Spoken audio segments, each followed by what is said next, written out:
Today I'm going to be reading Thomas and Friends, A Crack in the Track. Thomas was a little blue steam engine. He lived on the island of Sodor with many other engines. Sometimes Thomas pulled his coaches, Annie and Clarabelle.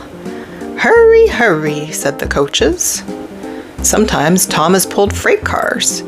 "Faster, faster," said the foolish freight cars. They would try to push Thomas down the hill. And sometimes Thomas traveled all by himself across the island. He chugged in the rain. He huffed in the sun. And he puffed in the snow. "There is nothing a train cannot do," Thomas said proudly. One morning, Henry the Green Engine would not come out of his shed. He had a boiler ache. So Sir Topham Hatt asked Thomas to help.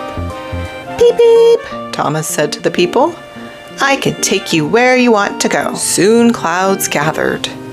The sky grew dark. Thunder rumbled. Plip, plip, clunk. Hail began to fall. It fell on Thomas. It fell on the tracks. Suddenly, Thomas's driver saw trouble ahead. "Slow down," said the driver. The hail had made a crack right there in the track. Thomas came to a stop. His driver called out, "We cannot go forward and we must not go back." "Everyone off," the conductor said. "Now what shall we do?" said the people. They climbed down from the coaches and climbed up to the road. Birdie the bus was just passing by. Birdie beeped his horn merrily. "Beep, beep." "A bus is as good as a train," he said. "I can take you where you want to go." All the people climbed on board Birdie. Birdie scooted down the road. "A bus is as good as a train," the people said. Suddenly, Birdie's driver saw trouble ahead. "Slow down," the driver said. There, in the road, was a bright green toad. Birdie came to a stop. His driver called out, "There's a toad in the road. We will have to unload." "Everyone off," said Birdie's driver. That toad in the road caused a fuss on the bus. "What will happen to us?" the people said. Then they walked down the road to another train station. But the trains were not running. "Why not?" asked the people.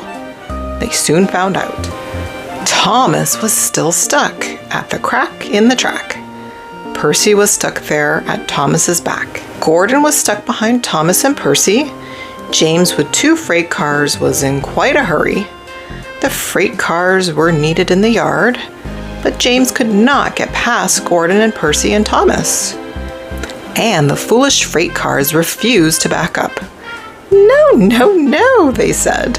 "We will not go," they said. So no trains could move up and no trains could move back. They were stuck where they were at that crack in the track. "I guess there are some things that a train cannot do," said Thomas's driver. "We need help," said Thomas, "and I know just who to call." Thomas's driver called Sir Topham Hatt and told him Thomas's plan. "An excellent plan," Sir Topham Hatt said. "Please thank Thomas," he added. In no time at all, Harold the helicopter zoomed across the sky. He landed near the people. They all climbed aboard. "A helicopter is as good as a train," said Harold. "I can take you where you want to go." The breakdown crew came to replace the broken track. By the time they arrived, rain was falling hard.